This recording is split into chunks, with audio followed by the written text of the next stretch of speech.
Hello and welcome to my e-lesson. I am your guru and in this video we will learn the 10 most used formulas in Excel.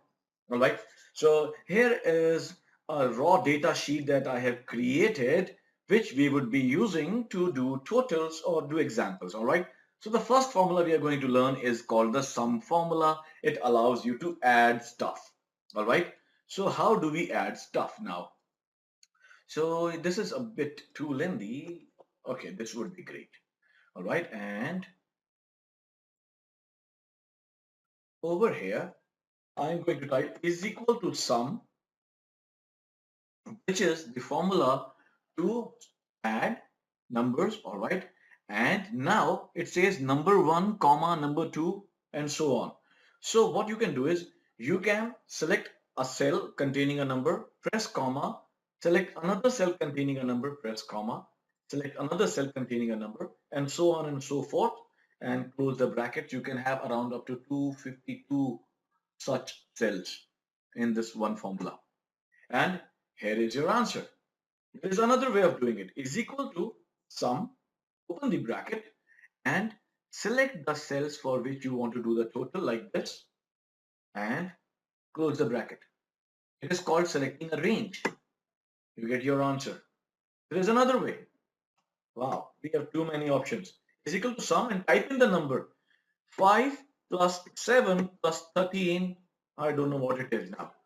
It is 25. So this is how we do totals, and there is a cool trick. I'll tell you, just press Alt and is equal to key together and it will automatically do the total of the continuous cell range of numbers and you'll get your answer. See? Easy. So we are done with the sum formula and average. Now we all understand that averages are not good. One should never be an average person, but you need to find out the average of sales that happened from January, February, March, April, May, and June. So how do we do that? There is a very simple formula for that.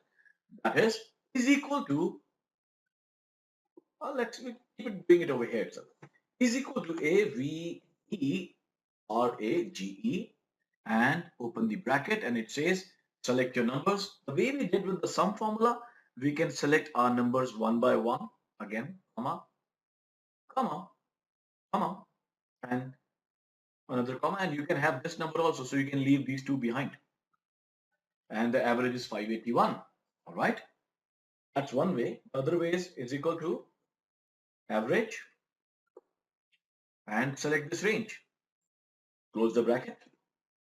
You get the average. So the average sales for January to June was 463. You can also select the average using this option where you type in the number 784, 442,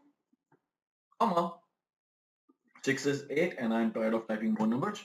And the average of first three is 631. See, you now know how to do averages. Very simple. Count formula, beautiful formula, all right?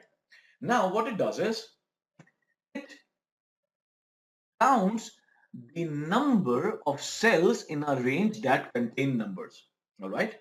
So I type in count and I select this complete area. This is how we apply it. Close the bracket. Now it says 8 cells in this range contain numbers 1, 2, 3, 4, 5, 6, 7, and this is 8. Date is also a number. These three are text, so it is not showing them in this count. If I make this as a A, see it turned into 7. I'm pressing Ctrl Z to go back. So now you know how to use the count formula.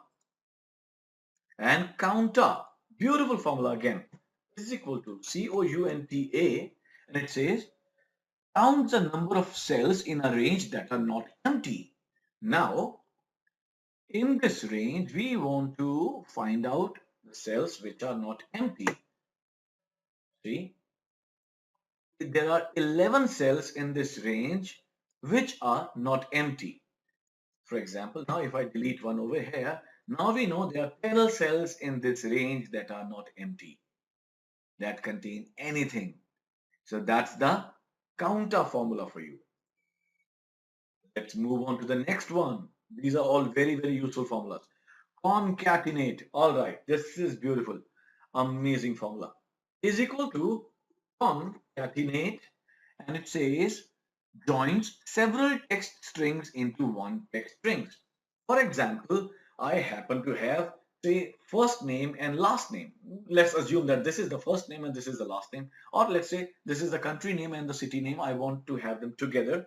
So I will select the country name, all right, enter a comma, and now select the city name, close the bracket, and I will have India, Delhi mentioned over here, but this is not looking nice. There is no space in between them, all right? Or in certain cases, you might want a comma in between them. So I'll change the approach.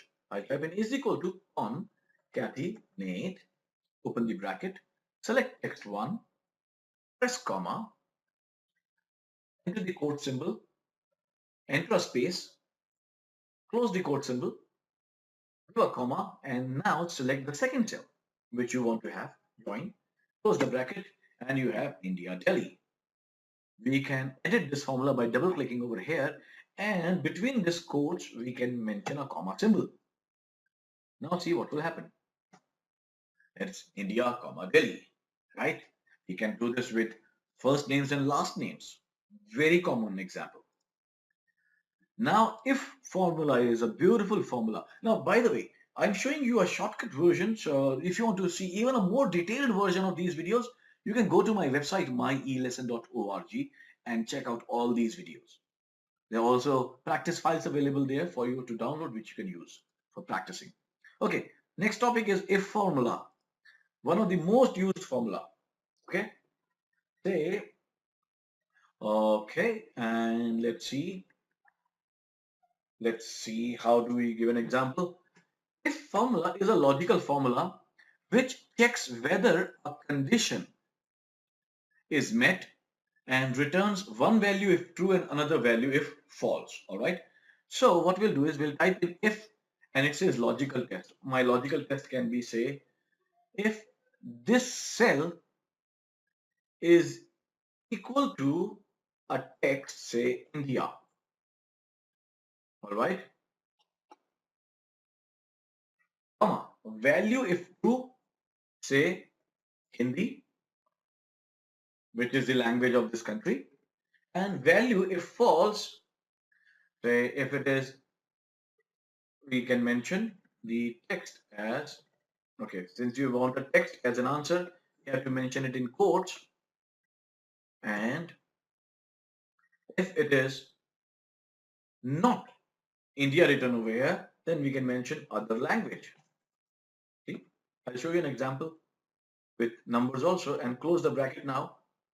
See, this is India, so we got an answer Hindi. If I type in USA over here, it becomes other language. Of course, USA is English. I am going to change this, and now I'm going to show you an example. The total sales.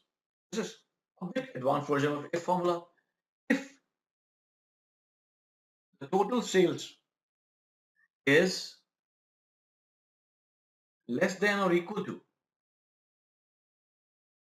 3,000, comma, value if true, give good job, comma. If value is false, that means if it is lesser than this, then, sorry, we are doing it the other way. If it is less than 3,000, say, work harder, all right? And if it is false, that means if it is greater than 3,000, then we say, good job. I learned that from Hancock. See, it says work harder because your sales are less than 3,000. If I make it 3,100, good job. See?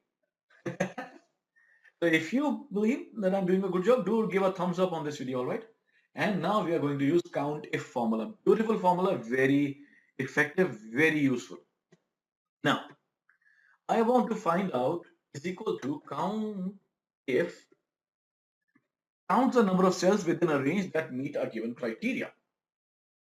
Now, I want to count the cells which contain the word USA or say BMW, all right, over here. So it's asking for range. So this range will be that range where your answer is located. Now this is a big range. See, I have selected this, comma. Now it says criteria. I can type in my criteria now. All right, I'm typing it over here. Criteria, say BMW. Close the bracket. You have your answer. BMW is 5 times over here.